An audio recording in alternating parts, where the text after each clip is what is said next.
Hare Krishna, should I start or wait? Started with this live. Okay. Hare Krishna, everyone. We are learning Saraswati Ashtakam on account of Navaratri, composed by Agastya Mahamuni. And we have learned 4 verses. Today we will learn from the 5th verse. So today is also Saraswati Puja and Ayudha Puja. So very auspicious to pray Goddess Saraswati today. All of you repeat after me. Saraswati. Saraswati. Namastubhyam. Namastubhyam. Varade. Kamarupini. Kamarupini. Vidyarambam. Karishyami. Siddhir. Bhavatu. Me sada. This is a very famous shloka for Goddess Saraswati. जैसा एक एक श्लोक हम किसी का भी बोलते हैं, जैसा वीणा Venkatesham for Suprabhatam. So for Goddess Saraswati, this shloka can be cited. Saraswati Namastubhyam. Varade Kamarupini. Vidyarambham Karishyami. Siddhir Bhavatu Me Sada. Saraswati Namastubhyam. Varade Kamarupini. Saraswati Namastubhyam. Varade Kamarupini. Vidyarambham Karishyami. Siddhir Bhavatu Me Sada. Vidyarambham karishyami. Siddhir me sada. Can you all hear me? Still, I am not response. आपसे immediate नहीं हो रहा है. I just wanted to ask. There is some disturbance, Prabhuji. Oh, it is very difficult. There is no connectivity, and it is a very small house. It is not even 1 BHK. Okay, and with all patients and luggage and everything is here. Somehow, I have every reason to cancel the class. But yeah, Hare Krishna. मुझे बहुत break हो रहा है तो Hare Krishna, can you hear? Yes, Prabhuji. Yes, Prabhuji. Break हो रहा है. नहीं, अभी नहीं हो रहा है प्रभु. I will ask whether I can take the class at another house. Sorry, Inga Saraswati Shloka Medita Parvanya. Anga network issue.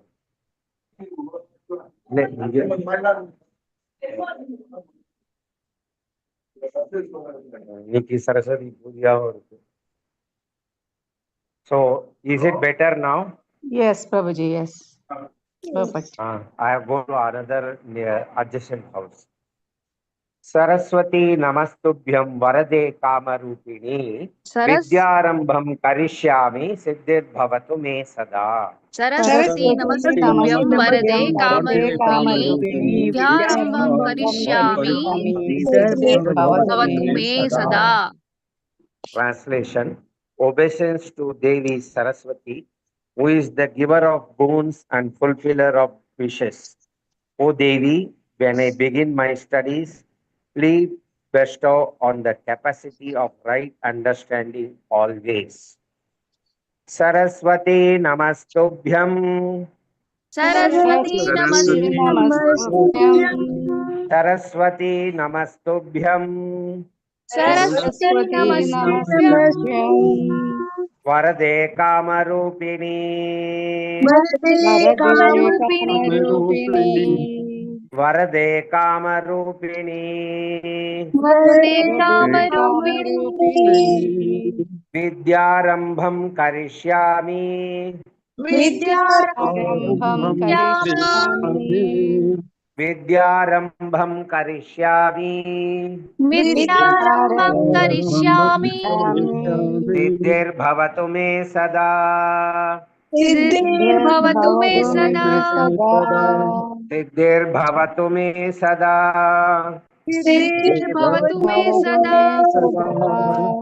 Line by line Saraswati नमस्तुभ्यं वरदे कामरूपिणी सरस्वती नमस्तुभ्यं वरदे कामरूपिणी सरस्वती नमस्तुभ्यं वरदे कामरूपिणी सरस्वती नमस्तुभ्यं वरदे कामरूपिणी विद्यारंभं करिष्यामि सिद्धिर्भवतु मे सदा विद्यारम्भं करिष्यामि सिद्धिर्भवतु मे सदा विद्यारंभं करिष्यामि सिद्धिर्भवतु मे सदा विद्यारम्भं करिष्यामि सिद्धिर्भवतु मे सदा पूरा श्लोक सरस्वती नमस्तुभ्यं वरदे कामरूपिणी विद्यारंभं करिष्यामि सिद्धिर्भवतु मे सदा सरस्वती नमस्तुभ्यं वरदे कामरूपिणी विद्यारम्भं करिष्यामि सिद्धिर्भवतु मे सदा सरस्वती नमस्तुभ्यं वरदे कामरूपिणी विद्यारंभं करिष्यामि सिद्धिर्भवतु मे सदा सरस्वती नमस्तुभ्यं वरदे कामरूपिणी विद्यारम्भं करिष्यामि सिद्धिर्भवतु मे सदा वर्स नंबर 6 सरस्वती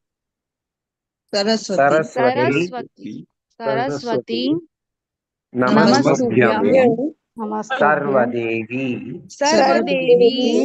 नमो नमः नमो नमः शांतरूपे शान्तरूपे शशिधरे शशिधरे सर्वयोगे सर्वयोगे नमो नमः नमो नमः सरस्वती नमस्तुभ्यं सरस्वती नमस्तुभ्यं सर्वदेवी नमो नमः सर्वदेवी नमो नमः शांतरूपे शशिधरे शान्तरूपे शशिधरे सर्वयोगे नमो नमः सर्वयोगे नमो नमः सरस्वती नमस्तुभ्यं सर्वदेवी नमो नमः सरस्वती सरस्वती नमस्तुभ्यं नमो नमः शांतरूपे शशिधरे सर्वयोगे नमो नमः शान्तरूपे शशिधरे सर्वयोगे नमो नमः सरस्वती नमस्तुभ्यं सर्वदेवी नमो नमः शांतरूपे शशिधरे सर्वयोगे नमो नमः सरस्वती नमस्तुभ्यं सर्वदेवी नमो नमः शान्तरूपे शशिधरे सर्वयोगे नमो नमः Obeisance to Devi Saraswati, who is the embodiment of all goddesses. Obeisance to her, who has a tranquil form, who wears the moon, and who is the embodiment of all yogas. Obeisance to Saraswati. Let us learn tune by in the tune. Saraswati Namastubhyam. Saraswati Saraswati नमस्तुभ्यं सर्वदेवी नमो नमः सर्वदेवी नमो नमः सर्वदेवी नमो नमः सर्वदेवी नमो नमः शांतरूपे शशिधरे शान्तरूपे शशिधरे शांतरूपे शशिधरे शान्तरूपे शशिधरे सर्वयोगे नमो नमः सर्वयोगे नमो नमः सर्वयोगे नमो नमः सर्वयोगे नमो नमः सरस्वती नमस्तुभ्यं सर्वदेवी नमो नमः सरस्वती नमस्तुभ्यं सर्वदेवी देवी नमो नमः सरस्वती नमस्तुभ्यं सर्वदेवी नमो नमः सरस्वती नमस्तुभ्यं नमस्तुभ्यं सर्वदेवी नमो नमः शान्तरूपे शशिधरे सर्वयोगे नमो नमः शान्तरूपे शशिधरे सर्वयोगे नमो नमः शान्तरूपे शशिधरे सर्वयोगे नमो नमः शान्तरूपे शशिधरे सर्वयोगे नमो नमः सरस्वती नमस्तुभ्यं सर्वदेवी नमो नमः शान्तरूपे शशिधरे सर्वयोगे नमो नमः सरस्वती नमस्तुभ्यं सर्वदेवी नमो नमः शान्तरूपे शशिधरे सर्वयोगे नमो नमः सरस्वती नमस्तुभ्यं सर्वदेवी नमो नमः शान्तरूपे शशिधरे सर्वयोगे नमो नमः सरस्वती नमस्तुभ्यं सर्वदेवी नमो नमः शान्तरूपे शशिधरे सर्वयोगे नमो नमः Verse number 7. नित्यानंदे नित्यानंदे निराधारे निराधारे निष्कलायै निष्कलायै नमो नमः नमो नमः विद्याधरे विद्याधरे विशालाक्षी विशालाक्षी शुद्धज्ञाने शुद्धज्ञाने नमो नमः नमो नमः नित्यानंदे निराधारे नित्यानंदे निराधारे निष्कलायै नमो नमः निष्कलायै नमो नमः विद्याधरे विशालाक्षी विद्याधरे विशालाक्षी शुद्धज्ञाने नमो नमः शुद्धज्ञाने नमो नमः नित्यानंदे निराधारे निष्कलायै नमो नमः नित्यानंदे निराधारे निष्कलायै नमो नमः विद्याधरे विशालाक्षी शुद्धज्ञाने नमो नमः विद्याधरे विशालाक्षी शुद्धज्ञाने नमो नमः नित्यानंदे निराधारे निष्कलायै नमो नमः विद्याधरे विशालाक्षी शुद्धज्ञाने नमो नमः नित्यानंदे निराधारे निष्कलायै नमो नमः विशालाक्षी नमो नमः Who is eternal bliss without any support, independent, and without any division, whole and complete. Obeisance and obeisance to Saraswati, who is the supporter of all knowledge, who has large eyes, and who is the embodiment of knowledge, obeisance, and obeisance to her. Nityanande Niradhare नित्यानंदे निराधारे नित्यानंदे निराधारे नित्यानंदे निराधारे निष्कलायै नमो नमः निष्कलायै नमो नमः निष्कलायै नमो नमः निष्कलायै नमो नमः विद्याधरे विशालाक्षी विद्याधरे विशालाक्षी विद्याधरे विशालाक्षी विद्याधरे विशालाक्षी शुद्धज्ञाने नमो नमः शुद्धज्ञाने नमो नमः शुद्धज्ञाने नमो नमः शुद्धज्ञाने नमो नमः नित्यानंदे निराधारे निष्कलायै नमो नमः। नित्यानंदे निराधारे निष्कलायै नमो नमः। नित्यानंदे निराधारे निष्कलायै नमो नमः। नित्यानंदे निराधारे निष्कलायै नमो नमः। विद्याधरे विशालाक्षी शुद्ध ज्ञाने नमो नमः। विद्याधरे विशालाक्षी नमो नमः। विद्याधरे विशालाक्षी शुद्ध ज्ञाने नमो नमः। विद्याधरे विशालाक्षी विशालाक्षी शुद्ध ज्ञाने नमो नमः।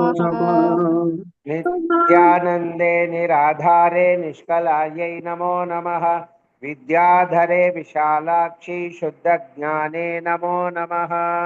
नित्यानंदे नित्यानंदे निराधारे निराधारे निष्कलायै निष्कलायै नमो नमो नमः। नमः। विद्याधरे विशालाक्षी विशालाक्षी ज्ञाने नमो नमः। नमो नमः। नित्यानंदे निराधारे निष्कलायै नमो नमः। विद्याधरे विशालाक्षी शुद्ध ज्ञाने नमो नमः। नित्यानंदे नित्यानंदे निराधारे निराधारे निष्कलायै नमो निष्कलायै नमः। नमो नमः। विद्याधरे विशालाक्षी विशालाक्षी शुद्ध ज्ञाने नमो नमः। Verse number 8। शुद्ध शुद्ध स्फटिक स्फटिक रूपायै रूपायै सूक्ष्म रूपे सूक्ष्म रूपे नमो नमः। नमो नमः।